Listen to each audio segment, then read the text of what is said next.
कोई नहीं खाओ मजबूरियां नाल हुण खाना खाना छोड़ देना परेशानियां के नाल ही धीरे इंशाअल्लाह खत्म हो जानी है। अल्लाह पाक तुहानू परेशानी ना पावे, परेशानी बहुत ज़्यादा है।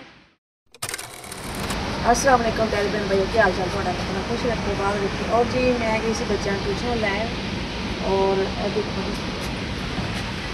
नीचे वाला मेरा ताला लगा होया वा, उपर वाला ना मालक मकान ताला ला के गए हैं क्योंकि उन्होंने अजे ना किराया और बिल के पैसे जमा नहीं कराए। सर 1 महीना हो गया जी इतने आए इस मकान से, तो कहते जी सानू 16,000 रुपये मेरे बिल आ गया, कहते जी बिल के पैसे और 7,000 रुपये मेरे मकान का किराया है, तो किराए के पैसे दवो।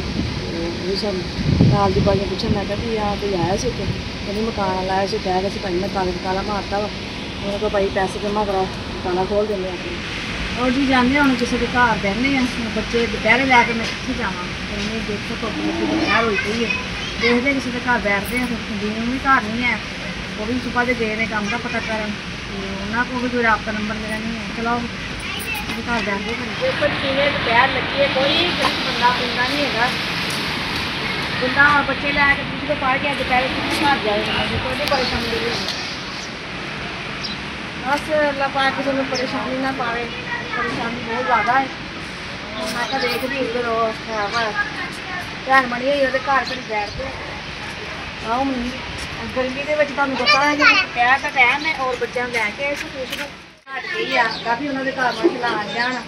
मैं कहती उन्होंने घर बैठते घड़ी जाए दोपहर का टाइम आने कोई पता नहीं है आए कितने गए ने मोबाइल तो है कोई नहीं, मोबाइल मेरे को एक जितने मेरी वीडियो बन गई है तुहानू पता मैं वीडियो भी नहीं बना रही ऐसे परेशानी की वजह से, क्योंकि बिल और किराया उन्होंने कहा इकट्ठा करो, कहो कि मैं बिल दे देवां तो किराया बाद दवा या किराया दे देवां तो बिल बाद घर बंदा नहीं वीडियो बनाता भी शर्म आती, लेकिन की करिए हम मजबूरी है जी बनानी पैनी है। और बैठते हैं और जी बैठ गए हैं दरख्त की छां थले, वज काफ़ी इन्होंने घर की छां है दरख्त की, और बाजी कह रही अंदर आज पक्के थले मैं क्या छाते हैं जी।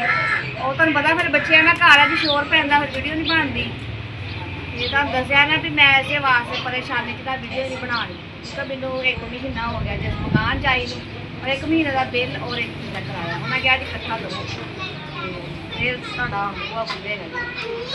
देखो परेशानी इन्नी हो गई ना, गई तो बच्चों लैन वास्ते चलो बच्चे पढ़न गए तो ट्यूशनों वापस लैन आ के खाना खुना बनाने दोपहर का टाइम होया जी, आके देखा तो है माजरा। अल्लाह पाक परेशानी दूर करे, हम आने नदीम तो देखते हैं करते हैं बैठ के आके दरवाजे क्योंकि किसी के घर रहना भी अच्छी गल नहीं है, हम कि घर बंदा जाए रखो बैग बैठते हैं फिर अंदर भी बच्चे नशेबाजी होते हैं शोर शराबा। चलो वीडियो तो फिर मैं क्या बनावा अपनी क्योंकि हर गल तो भैन भरावां ने शेयर करी दी है, जाहिर है ये भी शेयर करनी बनती है, दसना बनता है गरीब के नाल की हालात होंगे किराए के मकानों के किराया बिल ना दवो यह हालात होंगे, अपना होवे तो परेशानी नहीं होंगी, किराया टेंशन तो होंगी नहीं, बिल आया वा भरना वो तो भरना ही। और बाजी ने बना रहे ने खाना तो दसा ना कि दोपहर का टाइम है और मैं भी कहा मैं आके तो बनानी है कोई चीज़ सालन वगैरह बनानी बच्चे ले आवा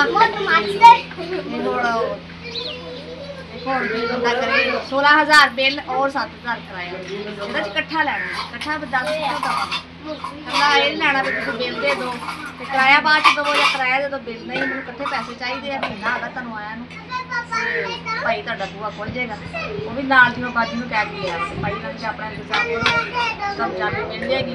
हम बाजिया ला के बैठ गए वो खाना बना रहे थे हम चले गए जी कमरे च, मैं इतने बह गई मैं क्या जरा हवा आ रही है फिर तो हम बस वो परेशानी ना होने बस कोई शैल चंगी नहीं लगती। और बाजी ने खाना लिया करा तो साढ़े के कहते कि तुम खाना तो खाओ परेशान ना हो, दिल तो नहीं करता खान को कोई नहीं खाओ मजबूरियां नाल हुण खाना खाना छोड़ देना परेशानियां के नाल ही धीरे धीरे इंशाअल्लाह खत्म हो जानी है। खाना तो खाओ गल परेशानी फिर जो यकदम परेशानी आती है ना उदों तो फिर कोई चीज़ नहीं चंगी लगती बाजी कह तुम खाओ तुम खाना चलो तुम तो बच्चे खाओ कोई नहीं खा लांगे मैं तो जब मरीज आवे उन्होंने पता लगे चलो कोई इदा मसले का हल निकले। क्या बनाया ये आलू और शिमला मिर्च का सालन है ये बनाया ਖਾ ਹੀ ਲੈਂਦੇ ਆ ਆਲੂ ਸ਼ਿਮਲਾ। ਹਾਂਜੀ ਚਲੋ ਆਓ ਬੈਠੋ ਫਿਰ ਖਾਣਾ ਤੇ ਖਾਓ, ਫਿਰ ਦੇਖਦੇ ਆ ਜੋ ਅੱਲਾ ਨੂੰ ਮਨਜ਼ੂਰ ਹੋਏਗਾ। ਮੁਝੇ ਹੁਣ ਜਾ ਰਹੇ ਸੀ ਕਮਰੇ 'ਚ, ਬਾਜੀ ਕਹਿ ਰਹੀ ਵੀ ਖਾਣਾ ਖੁਣਾ ਬਣਾ ਲਿਆ ਤੁਸੀਂ ਬਾਹਰ ਗੱਡੀ 'ਚ ਬੈਠ ਜਾਓ। ਮੈਂ ਕਿਹਾ ਨਹੀਂ ਹਵਾ ਮਾਸ਼ਾਅੱਲਾ ਕਾਫੀ ਚੱਲਣ ਡਈ ਹੈ। ਕਹਿ ਰਹੇ ਵੀ ਆ ਜਾਓ ਅੰਦਰ ਕਮਰੇ 'ਚ ਬੈਠ ਜਾਓ। ਜਾਂਦੇ ਆ ਜੀ, ਮੈਂ ਕਿਹਾ ਬੈਠ ਜਾਓ ਕਮਰੇ 'ਚ। ਹੋਰ ਬੱਚੇ ਵੀ ਤੁਹਾਨੂੰ ਸ਼ੋਰ ਦੀ ਆਵਾਜ਼ ਆ ਰਹੀ ਹੋਣੀ ਹੈ, ਬੱਚੇ ਕਿੰਨਾ ਸ਼ੋਰ ਕਰਦੇ ਪਏ ਨੇ, ਔਰ ਮੇਰੀ ਆਵਾਜ਼ ਸਲੋ ਹੀ ਆਉਂਦੀ ਪਈ ਹੋਣੀ ਹੈ। ਬੈਠਦੇ ਆ ਜੀ ਹੁਣ ਕਮਰੇ ਦੇ ਵਿੱਚ, ਔਰ ਕਰਦੇ ਆ ਨਦੀਮ ਦਾ ਇੰਤਜ਼ਾਰ। जी ਹੁਣ ਆ ਗਏ कमरे ਚ बाजी कहती बाहर गर्मी है और अंदर आ जाओ। अंदर आ जाने के बाहर ऐसे माशाल्लाह काफी अच्छी हवा चलन रही सुकून है। वो भी सारे अंदर बैठ गए और फिर असि भी आ गए अंदर कह गए और अंदर आए तो की जी लाइट बंद हो गई। देखो उन्होंने सब अच्छा सोचा भी अंदर पक्खा जो लगा बाहर बैठे जो अंदर आके बैठे अंदर आके बैठे लाइट देखो कदों आती है, वैसे इतनी बंद नहीं होंगी, ये भी आ जाएगी। चलो मैं बैठे इंतजार करते हैं जी लाइट का।